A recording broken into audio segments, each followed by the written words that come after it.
Hi viewer, நான் உங்கள் doctor Kumar பேசுகிறேன். நம்ம நிகழ்ச்சியில் இந்த ஆண்மை குறைவு தொடர்பாகவும் ஆண்குறி எழுச்சியின்மை தொடர்பாகவும் பல்வேறு தரப்பட்ட காணொளி பதிவுகளை பார்த்துட்டு வந்துட்ருக்கோம். அந்த வகையில் இன்றைக்கி நம்ம பார்க்கக்கூடியது, ஒரு குறிப்பிட்ட வயதிற்கு மேலே நம்ம ஒரு உடலுறவு செய்யக்கூடிய ஆற்றலை எப்படி வலிமைப்படுத்தி கொள்ளலாம் அப்படிங்கிறது தான் இந்த வீடியோவுடைய ஒரு இது ஒரு ப்ராடக்ட் ரிவ்யூவில் இதுவுமே கிடையாது, ஒரு விளக்க வீடியோ தான். சரிங்களா? தியரிட்டிக்கல் வீடியோ தான். சரிங்களா? வழக்கம் போல் இந்த நிகழ்ச்சிக்குள்ளே போகிறதுக்கு முன்னாடி உங்கள்கிட்ட சின்ன வேண்டுகோள், இந்த நிகழ்ச்சி உங்களுக்கு பிடிச்சிருந்துன்னு கேட்டிங்கன்னா லைக் பண்ணுங்கள், மற்றவர்களுக்கும் பயனுள்ளதாக இருக்குதுன்னு கேட்டிங்கன்னா ஷேர் பண்ணுங்கள், மறந்துடாமல் எனக்கு சப்ஸ்கிரைப் பண்ணி ஹெல்ப் பண்ணுமாறு பணிவோடு கேட்டுக்கொள்கிறேன். நான் உங்கள் டாக்டர் குமார். வாங்க நம்ம நிகழ்ச்சிக்குள்ளே போகலாம்.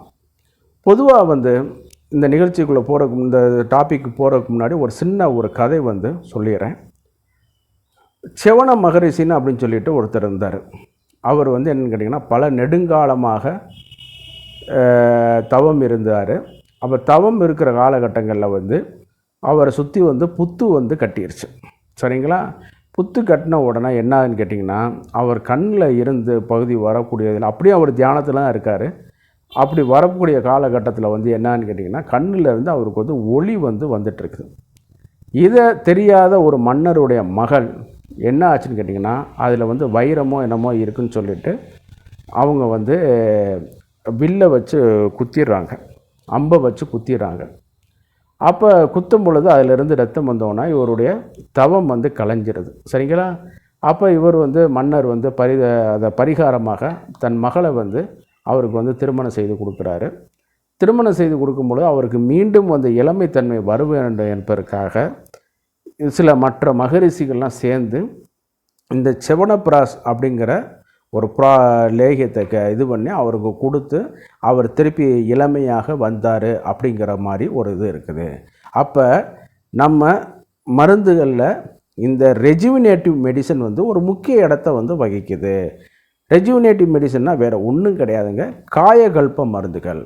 இந்த காயகல்ப மருந்துகள் வயதான காலத்தில் தோன்றும் பொழுது ஏற்படக்கூடிய சில பிரச்சனைகளை தவிர்த்து விட்டு, ஜீரியாட்ரிக் மெடிசன் சொல்கிறோம் இல்லையா, ஜீரியாட்ரிக் டிசீஸ்ன்னு சொல்கிறோம் இல்லையா, அதுகளை தவிர்த்து விட்டு அவங்களுக்கு ஒரு நல்ல ஒரு உடலுக்கு வளர்சிதை மாற்றத்தை பாசிட்டிவான இளமை வயசில் எப்படி இருந்தாங்களோ அந்த மாதிரியான கொடுக்க ஆரம்பிக்குது. அதில் நிறைய ப்ராடக்ட்டுகள் இருக்குது. ஆமாம், அதில் வரும் பொழுது நம்ம பார்க்கக்கூடியது இந்த செவனப்பிராஸ் லேகியத்தோட ஒரு அடிப்படையான இருக்கக்கூடிய நெல்லிக்காயை தான் பார்க்க போகிறோம். ஏன்னா அதில் அதிகமான கஷாயத்துக்காகவும் சரி, அதனுடைய இதில் சப்ஸ்டன்ஸில் கலக்கக்கூடிய பேஸ்ட்டு திடப்பொருள்களாக இருக்கட்டும், இந்த நெல்லிக்காய் ஒரு குறிப்பிடத்தகுந்த இடத்த வகிக்குது. சரிங்களா? இந்த நெல்லிக்காய் நம்மளுக்கு எப்படி இந்த காயகல்பமாக ரெஜுவினேட்டிவாக வேலை செய்யுது, நம்ம எப்படி சாப்பிட்டா அது எப்படி திருப்பி நம்மளுக்கு அந்த உடலுறவு பண்ணக்கூடிய ஆற்றல், இது எல்லாமே ஏன்னா நம்ம சாப்பிட்றா தானே. ஆமாம், இது சாப்பிட்டு நீங்கள் இளமையாயிருவீங்க, பசி நல்லா இருக்கும், சுகர் குறைஞ்சிடும், ரத்த கொதிப்பு குறைஞ்சிடும், அது நம்ம டாபிக் கிடையாது. தோல் பிரச்சனை மாறிடும். நம்ம டாபிக் ஆண்குறி எழுச்சியின்மை அதை தான். அப்போ இது சாப்பிடும் பொழுது நம்ம உடம்பில் எப்படி இது வளர்சிதை மாற்றத்தை உண்டு பண்ணி ஆண்குறி எழுச்சியை அதிகரிக்குது அப்படிங்கிறத தான் பார்க்க போகிறோம். இன்றைக்கி பார்த்தீங்கன்னு கேட்டிங்கன்னா, விட்டமின் சி அதிகமாக காணக்கூடிய ஒரு பொருள் பார்த்திங்கன்னு கேட்டிங்கன்னா நெல்லிக்காய். சரிங்களா? இதில் புளியிலையும் அதிகமாக இருக்குது. அதே நேரத்தில் சில மாடர்ன் பிளான்ட்டு, அதாவது ஆங்கில மருத்துவத்தில் சொல்லக்கூடிய சில பிளான்ட்டுகள்லையும் அதிகமாக இருக்குது. ஆனால் அவைகள் தொடர்ச்சியாக உண்பதற்கும் பயன்படுத்துவதற்கும் ஏற்புடையது அல்ல. இந்த நெல்லிக்காய் மட்டும்தான் தொடர்ச்சியாகவும் சாப்பிட்டு கொள்ளலாம்.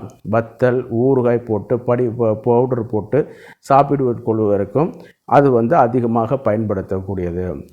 இப்போ கடற்பயணத்தில் போகிறவங்களுக்கு நீங்கள் கேள்விப்பட்டிருப்பீங்க, அந்த காலத்தில் நம்ம தமிழர்கள் போகும்பொழுது நெல்லிக்காயை கொண்டு போவார்கள், நெல்லிக்காய் ஊறுகாயை கொண்டு போவார்கள், நெல்லிக்காய் வத்தலை கொண்டு போவார்கள்.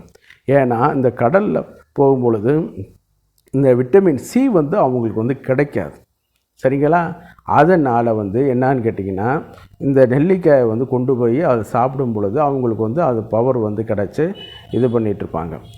இதைத்தான் இன்றைக்கி அமெரிக்க கடற்படையிலேயே நெல்லிக்காய் வந்து கொடுத்துட்ருக்கிறதா சில தகவல் வந்து இருக்குது. சரிங்களா? அவங்க போர் வீரர்களுக்கு வந்து, ஏன்னா அவங்களாம் வீட்டை விட்டு பிரிஞ்சு போய் பல மாதங்கள் இருப்பாங்க. இப்போ ஃப்ளைட்டில் போகிறவங்க அடுத்த சில மணி நேரங்கள்லேயே அல்லது சில நாட்கள்லேயே அவங்க வீட்டுக்கு போய் அடைஞ்சிருவாங்க. ஆனால் அந்த கடல் பயணத்தில் போகிறவங்க நம்ம இந்த போக்குவரத்து கப்பலாகவும் இருக்கட்டும், இராணுவ கப்பலாகவும் இருக்கட்டும், டேங்கர்ஸ் இந்த மாதிரி கண்டெய்னரில் ஏற்படுவது கொண்டு போகக்கூடிய கப்பல்லாம் பார்த்திங்கன்னா மினிமம் 6 மாதம் 3 மாதம் அந்த மாதிரியானதில் அவங்க திருப்பி நாட்டுக்கே வருவாங்க. அதே நேரத்தில் வந்து பார்த்திங்கன்னா மீன்பிடிக்கு போகிறவங்களும் நம்ம இதில் போயிட்டு உடனே வந்துடுவாங்க. சில நாடுகள்லாம் பார்த்திங்கன்னா 3 மாதம் 6 மாதம் அளவில் வந்து கூட அவங்க வந்து என்ன பண்ணுவாங்கன்னு கேட்டிங்கன்னா கடல்லே இருப்பாங்க. சரிங்களா? அப்போ இந்த நெல்லிக்காய் சாப்பிடும் பொழுது அவங்களுக்கு வந்து விட்டமின் சி அதிகமாக இருக்கிறனால என்னன்னு கேட்டிங்கன்னா செல்களுடைய டேமேஜஸ், செல் சுவர் சிதைமானம் இவைகள் எல்லாத்தையும் வந்து கொஞ்சம் கொஞ்சமாக குறைக்க ஆரம்பிச்சிடும். அதே நேரத்தில் கட்டுப்படுத்திட்டு திருப்பி அது செல்கள் புத்துணர்ச்சியாக செல்கள் உற்பத்தி ஆவதற்கும் அதிகமாக வழிவகுக்குது அப்படிங்கிற மாதிரியான சில தகவல்கள் வந்து சொல்லிகிட்டு இருக்காங்க. சரிங்களா? அதனால் வந்து நம்ம வந்து நெல்லிக்காயை வந்து கொஞ்சம் ரெகுலராக சாப்பிட வேண்டும். சரி, அதில் விட்டமின் சி மட்டும்தான் இருக்குதுன்னு கேட்டிங்கன்னா சில கண்டறியப்படாத மைக்ரோ நியூட்ரியன்ஸ் வந்து அதில் வந்து இருக்குது. சரிங்களா? இன்றைக்கி விட்டமின் சின்னா டேப்லெட்டில் நிறையா பயன்படுத்திக்கலாம். அதுக்கே சார் நம்ம நெல்லிக்காயை தேடி போய் எடுக்கணும்னு கேட்டிங்கன்னா பால்லையும் தண்ணி இருக்குது. சரிங்களா? தாய்ப்பால்லையும் தண்ணி இருக்குது. ஆமாம், அதே ஆனால் தாய்ப்பாலில் வந்து வரக்கூடிய தண்ணீர் வந்து பார்த்திங்கன்னு கேட்டிங்கன்னா உயிரோட்டமான தண்ணீர். சரிங்களா? ஜீவனம் சொல்லக்கூடிய ஒரு இது வந்து ப்ராப்பர்ட்டி அதில் அதிகமாக இருக்குது. நல்லா கவனித்து பார்த்திங்கன்னா தாய்ப்பாலில் 99% தண்ணி தான் இருக்குது. ஆமாம், வேணால் 98% வச்சுக்கிறங்க. மிச்சம் 2% தான் மிச்சம் சாலிடான ஒரு இது இருக்குது. ஆனால் அதில் அது மட்டும் அந்த தண்ணி மட்டுமா இருக்குது, இம்யூனோகுளோபுலின் இருக்குது, இதெல்லாம் இருக்கிறனால தான் குழந்தைக்கு அது வந்து கொடுக்குறோம். அந்த மாதிரியான ஜீவனத்தை உண்டு பண்ணக்கூடிய சில நியூட்ரிஷன் வந்து இந்த நெல்லிக்காயில் வந்து இருக்குது.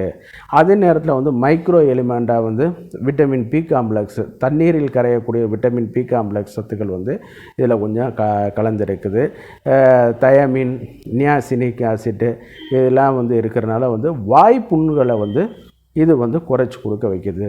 சரி, இது எல்லாம் ஒரு கேட்டகரியில் இருக்குது. இது எப்படி சார் ஆண்மை குறைவை வந்து சரி பண்ணுது அப்படின்னு கேட்டிங்கன்னா நான் முதல்ல சொன்ன மாதிரி செல் வால் டேமேஜை வந்து சரி பண்ண கொடுக்குது. அதே நேரத்தில் தான் ஆக்சிடேஷன் ஸ்ட்ரெஸ்ஸை வந்து இது வந்து குறைச்சி கொடுக்க வைக்குது. அப்போ என்னான்னு கேட்டிங்கன்னா நம்ம வந்து அந்த இப்போ செல்கள் வந்து பழைய இதில் வரும்போது அந்த ஹார்மோனும் கொஞ்சம் சிந்தசிஸ் பண்ண ஆரம்பிச்சிடும். அதே நேரத்தில் வந்து இந்த ஆண்குறிக்கு போகக்கூடிய இரத்த ஓட்டம் ரேடிக்கல் செல்கள் வந்து பழைய நிலைமைக்கு வந்து வர ஆரம்பிச்சிடும்.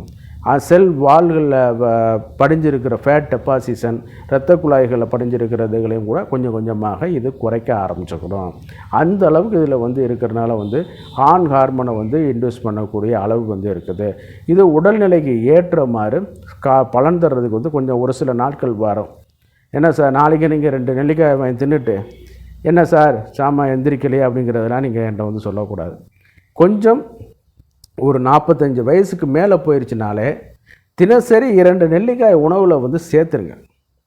Either it's a dried form, அது ஜாம் மாதிரி வச்சு சாப்பிட்றது, அல்லது வந்து வத்தல் மாதிரி வச்சு சாப்பிட்றது, இல்லைன்னா ஃப்ரெஷ்ஷான நெல்லிக்காய் இது வந்து எடுத்துக்கிறது. ஸ்நாக்ஸ் பாக்ஸில் கூட நீங்கள் போட்டு கொண்டு போயிடலாம். ஆஃபீஸுக்கு கொண்டு போகிறது சின்ன குழந்தைகளுக்கு நாட் அட்வைசபிள்.